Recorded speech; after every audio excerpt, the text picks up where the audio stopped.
Sinto o peso da responsabilidade, o ânimo do amor à profissão e a coragem que cada um de vós me transmite. Esta candidatura não é só minha, é a candidatura de todos os advogados que a ela se queiram associar. Dos advogados de pasta na mão, dos advogados de toga, daqueles que todos os dias erguem a sua voz em defesa dos direitos dos cidadãos e não se vergam a outros interesses que não sejam os da justiça. Esta é a candidatura dos advogados livres e independentes, dos advogados que ainda exercem advocacia, que enfrentam na solidão dos seus escritórios as tormentas dos prazos, as pressões dos clientes, as angústias de uma crise que se instalou no país e também a nós nos afeta. Quero, nestas primeiras palavras, dirigir-me à minha filha, que temo estar ali tão nervosa como eu, para lhe agradecer o facto de continuar a gostar, vá-se lá perceber porquê, de ser minha filha e de me ter incentivado sempre, mas sempre, como hoje, a manter os olhos nas estrelas, ainda que, com a sua mão, me mantivesse sempre os pés na terra.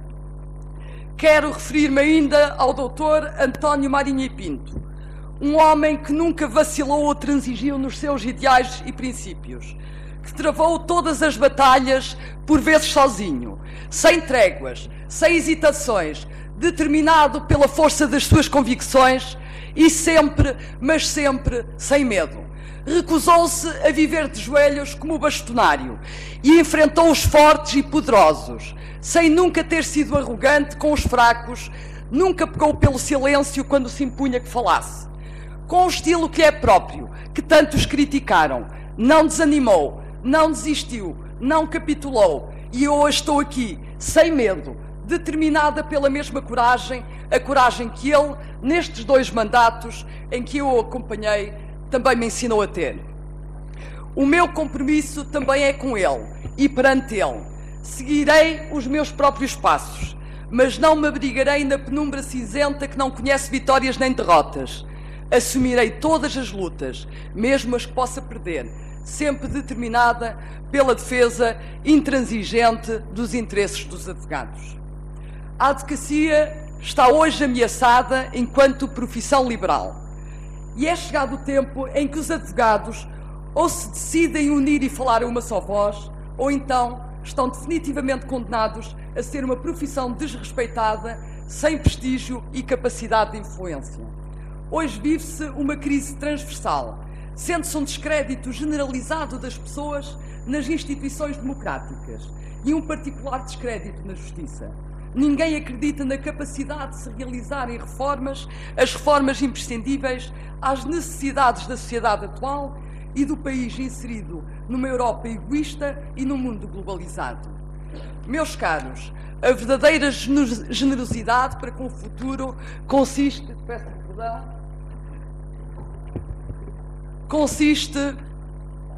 em ter esperança no presente. E eu estou confiante e acredito, julgo que todos nós temos que acreditar. A minha esperança assenta na confiança que sinto, a confiança que nós, juntos, unidos, a uma só voz, possamos afirmar a nossa ordem como o baluarte da cidadania, restaurando a dignidade e o prestígio do patrocínio forense, sempre tendo em vista os valores superiores do Estado de Direito. Somos nós, advogados, que diariamente percorremos os corredores do tribunal, que melhor conhece a realidade. Diria a triste realidade com que o cidadão se confronta quando se vê enredado nas teias da justiça. Uma justiça que por vezes não é cega, nem igual, que não respeita a dignidade do patrocínio forense e nem sempre está ao serviço, como tem que estar, do cidadão e do Estado de Direito. À crise na justiça têm os sucessivos governos respondido com produções em série de diplomas legislativas, precipitadas pelo calor do momento, vergando todos os operadores judiciários com leis e decretos-leis e portarias, numa esquizofrenia legislativa, cujos nomes per si, pari e por aí fora indiciam isso mesmo, que mais do que resolver o problema, mais do que resolver o problema com que a justiça se debate, tem aniquilado a confiança e segurança jurídicas.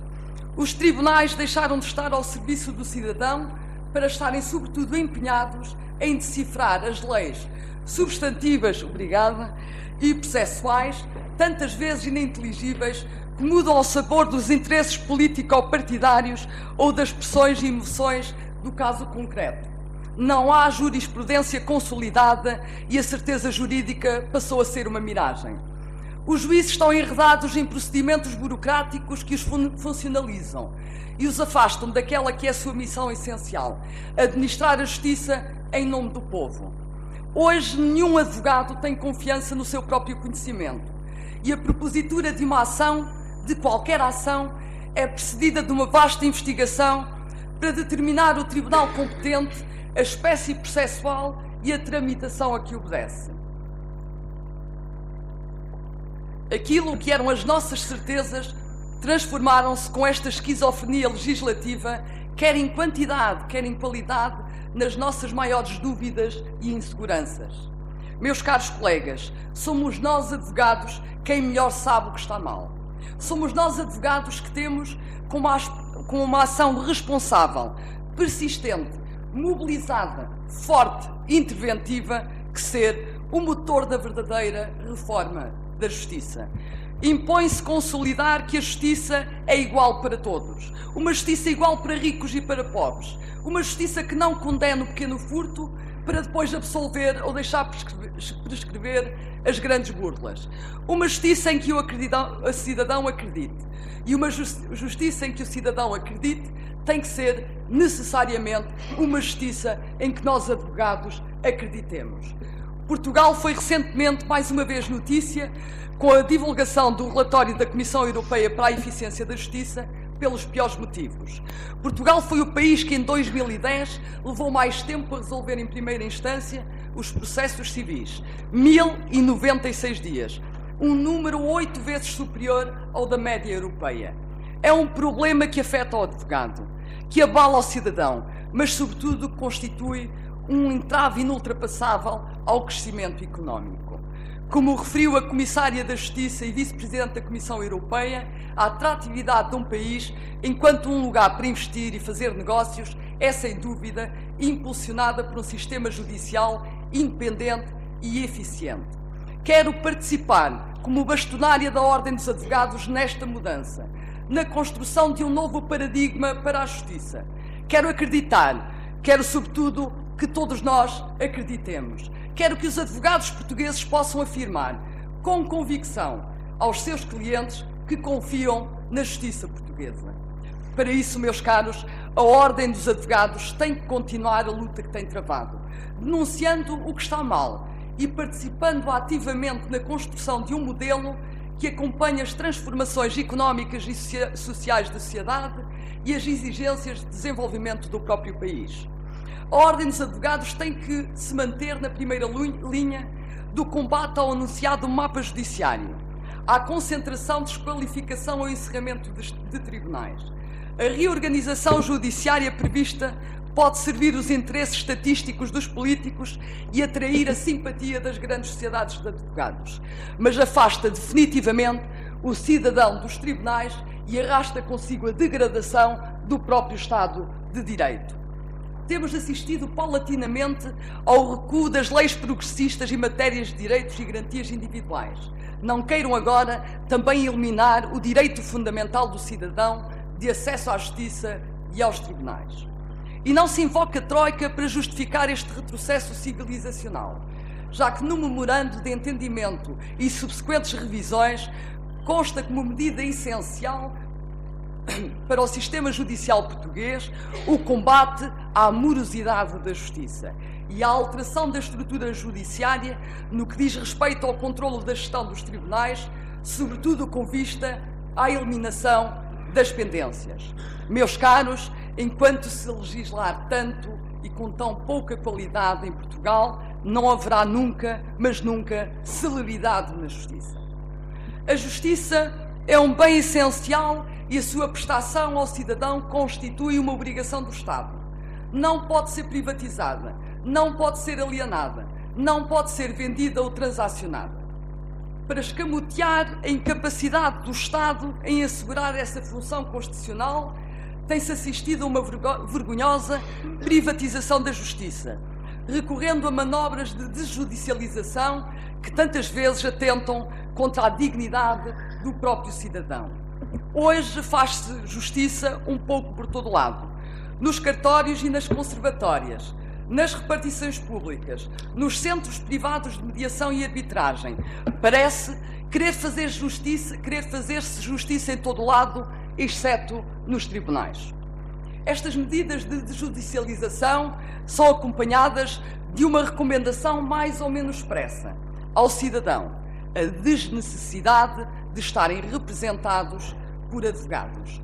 Simplificam-se os atos e cria-se a ilusão, sobretudo no cidadão mais carenciado e menos atento, da irrelevância da intervenção do advogado. Sem o advogado, para igualizar as partes perante o julgador, estão a multiplicar-se as vítimas dessa justiça privada. Cidadãos a renunciaram a transigir nos seus direitos sob coação, ou a serem injustamente condenados por quem não tem independência e se verga perante a parte economicamente mais forte. É também isto, caros colegas, que nos distingue e que faz com que sejamos diferentes. Mesmo que as palavras usadas sejam semelhantes, uns sentem, como eu, com revolta o que afirmam, outros debitam o que sabem que os advogados querem ouvir. Não nos esqueçamos que os meios alternativos de resolução do litígio foram acarinhados, fomentados, preconizados por muitos dos nossos colegas, alguns com responsabilidade no governo e outros na Ordem dos Advogados. A própria Ordem dos Advogados instalou no Conselho Distrital de Lisboa um dos primeiros centros de arbitragem para dirimir conflitos civis, comerciais e administrativos. E a Associação Portuguesa de Arbitragem tem como fundadores a maior parte da nomenclatura da advocacia portuguesa que durante anos esteve instalada, com exclusão de todos os outros, na Ordem dos Advogados. Em alguns conselhos distritais afixam-se ainda hoje cartazes divulgando a mensagem propagandística defendida por algumas indústrias de advogados e pelo Ministério da Justiça. A mediação é a solução. A arbitragem é uma justiça mais célere. Pois bem, quero deixar aqui inequivocamente afirmado que os únicos mediadores independentes que eu reconheço são os advogados. São os advogados quem diariamente, cada um em representação do seu constituinte, nos escritórios ou nos tribunais, tentam a justa composição dos litígios, por meio de acordo, salvaguardando, cada um deles, o interesse da parte que patrocina. Nós somos diferentes. Defenderei-me sempre uma justiça que assegure a tutela efetiva dos direitos do cidadão, que reconheça e respeite o advogado, dignifique o patrocínio forense e valorize a igualdade entre as partes. Os meios alternativos de resolução do litígio deverão manter-se, quando muito, como alternativos. E sempre que a sua competência, designadamente a arbitragem, resulte de cláusulas compromissórias, deverá ser assegurada a igualdade das partes através da constituição obrigatória de advogado. Somos também diferentes porque assumimos clara e inequivocamente que hoje não pode ser advogado aquele que só o é por não ter sido capaz de aceder ou não ter lugar em qualquer outra profissão jurídica. As exigências que se impuseram no acesso às outras profissões, designadamente a magistratura e o notariado, revelaram-se determinantes para garantir a qualidade dos seus profissionais e impulsionaram a inscrição de todos os demais licenciados na Ordem dos Advogados. Na era pós-Bolonha, um licenciado em Direito encontra vedada a possibilidade de ingresso em muitas das profissões jurídicas, mas preenche de forma plena todos os requisitos para se inscrever na Ordem dos Advogados. A Ordem deve poder exigir que se possa inscrever apenas quem tenha o mestrado, mas sendo a advocacia a profissão forense por excelência, deverá poder impor, cumulativamente, critérios de avaliação da qualidade científica e rigorosos no seu acesso. A Ordem não pode nem deve substituir-se às universidades. E o licenciado, para ser advogado, estagiário, tem que ser detentor do conhecimento científico que lhe permita, com uma formação eminentemente prática e com o exame de deontologia, ser advogado. A dignidade e o prestígio da advocacia está intrinsecamente ligada à qualidade dos seus profissionais, mas também à proporção do número de advogados às necessidades da sociedade portuguesa. A advocacia, sendo uma profissão liberal, não o pode ser do acesso, pelo interesse público que lhe está subjacente e, sobretudo, pela função social que representa. Uma profissão massificada, como muitas vezes disse o Dr. António Marinho e Pinto, é uma profissão degradada, condenada ao fracasso e sem futuro. Há que revisitar, caros colegas, o regime das incompatibilidades e impedimentos e pugnar para que sejam advogados aqueles que querem exercer efetivamente a advocacia. A advocacia não pode ser um alojamento profissional temporário ou exercida nos intervalos de outras profissões, sobretudo daquelas que subvertem as regras da concorrência leal entre advogados ou permitem um acesso privilegiado ao poder. Deve ser incompatível o exercício de deputado e de advogado e deve ser denunciado o tráfico de influências a coberto da advocacia. Afirmava recentemente o Dr. Paulo Moraes: a legislação mais importante e de maior relevância económica já não é elaborada no Parlamento como deveria, mas sim nas grandes sociedades de advogados. Estas têm sido contratadas pelos sucessivos governos para produzir leis nas áreas do urbanismo e do ordenamento do território, da construção e até na contratação pública. Por norma, estas poderosas firmas produzem maus diplomas que sempre padecem de 3 falhas. Têm inúmeras regras para que ninguém as perceba, muitas exceções para beneficiar os amigos e, ainda por cima, atribuem um enorme poder discricionário a quem as aplica, o que evidentemente convida à corrupção. Meus caros, repor a honorabilidade da profissão e restaurar a confiança do cidadão no advogado. É este também o modo mais eficiente de combater o flagelo que se instalou em todas as comarcas da procuradoria ilícita. Uma definição clara e inequívoca dos atos próprios dos advogados e o seu reforço, designadamente no que respeita aos contratos, como forma de assegurar a tutela dos direitos do cidadão, é um imperativo desta sociedade que se diz desenvolvida.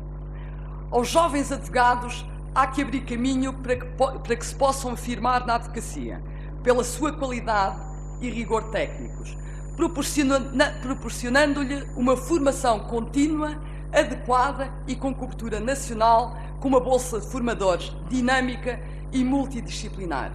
Hoje não é suficiente saber direito. É necessário dotar os jovens de novas ferramentas e abrir novos horizontes de conhecimento e de ação. As grandes superfícies da advocacia, porventura as únicas que lucraram com o fenómeno da massificação da profissão, terão que respeitar os advogados, sobretudo aqueles que pela sua juventude estão mais permeáveis a pressões, dando-lhe condições para que estes se possam também associar ou reconhecendo-lhe, pelo menos contratualmente, um conjunto de direitos imprescindíveis à sua independência e à tutela dos seus interesses. Aos jovens, como aos menos jovens, enfatizo também a importância de protegermos a nossa caixa de previdência dos ávidos apetites do Estado, mantendo-a com a independência que detém e que é a única garantia de um dia podermos beneficiar da tranquilidade que as nossas contribuições, tantas vezes pagas com dificuldades, nos podem assegurar. A minha última palavra dirige-se muito particularmente aos advogados que participam no sistema do acesso ao direito. Faço por razões também afetivas, já que há 6 anos que tenho o pelouro do acesso ao direito no Conselho Geral e sei bem o sentimento de frustração e desânimo que se instalou entre todos nós.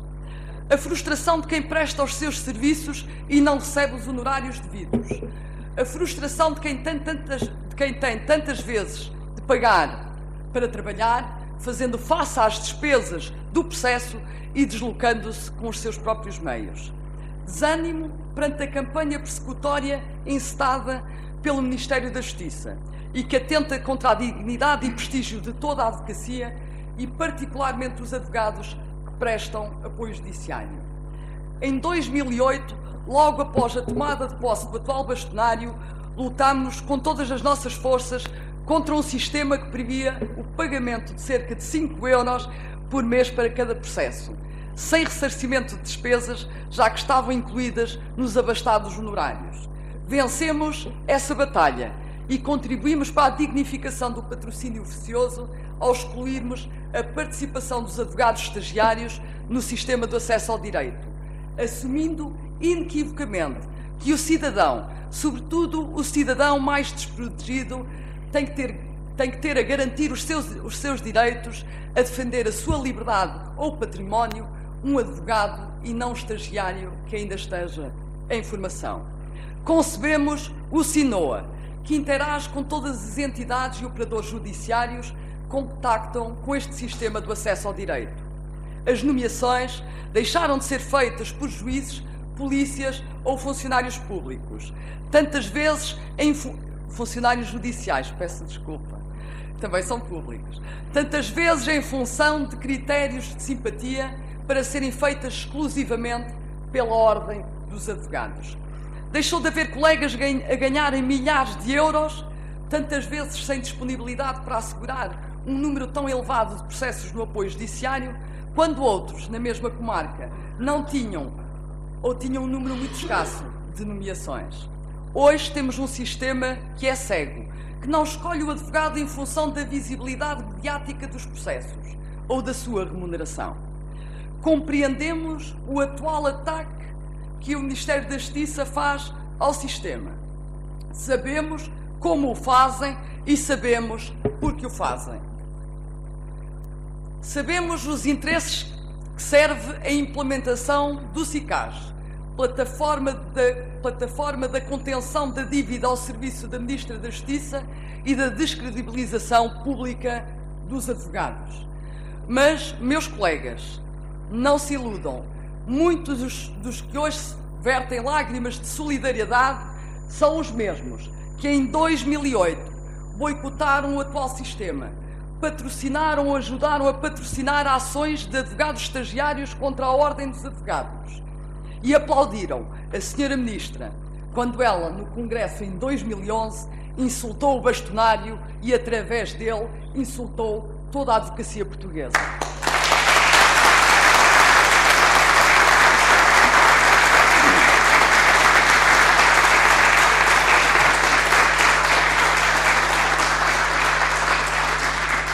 Por mais atrativos que sejam os milhões do apoio judiciário para algumas sociedades de advogados, só os advogados livres e independentes estão em condições de assegurar em plenitude a representação do cidadão mais carenciado, pugnando pela defesa dos seus direitos e liberdades.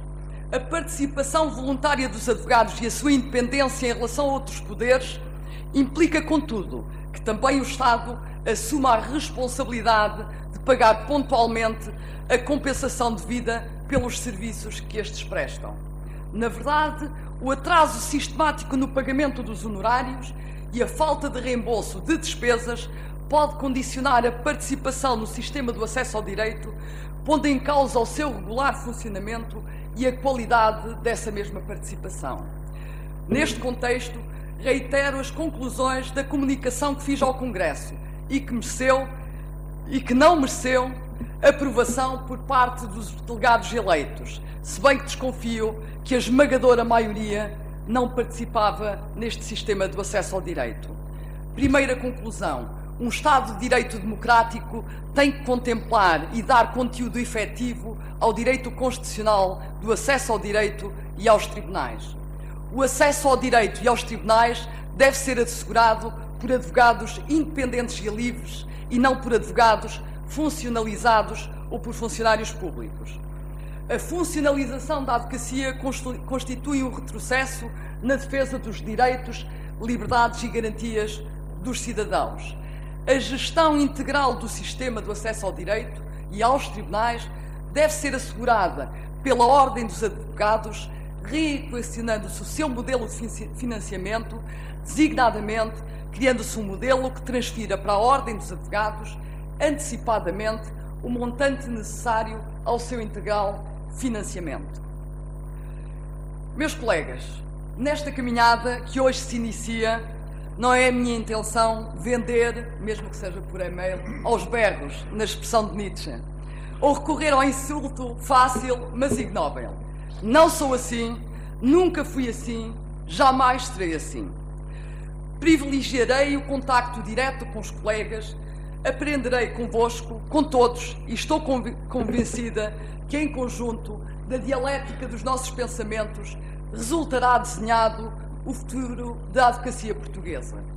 Apelo à participação ativa na elaboração do programa eleitoral que já está a decorrer, porque este projeto não é meu, mas de todos os advogados que defendam uma ordem ao serviço da advocacia e ao serviço da cidadania.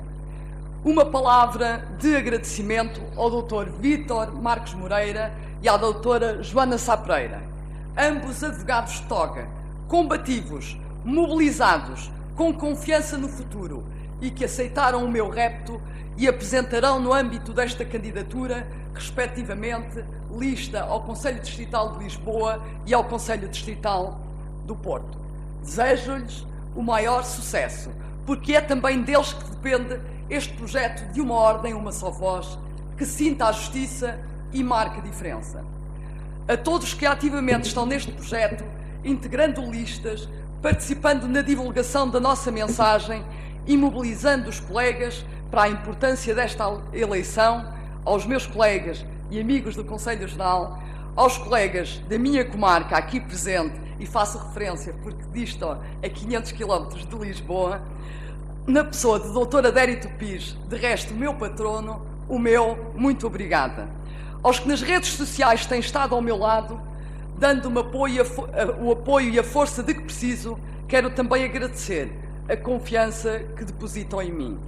Já aos inimigos da advocacia, alguns com ou que já tiveram responsabilidades na Ordem dos Advogados, direi como Lincoln: podeis enganar toda a gente durante um certo tempo. Podeis mesmo enganar algumas pessoas todo o tempo, mas não vos será possível enganar sempre toda a gente. Obrigado a todos e a quem venha de longe, uma boa viagem. Muito obrigada.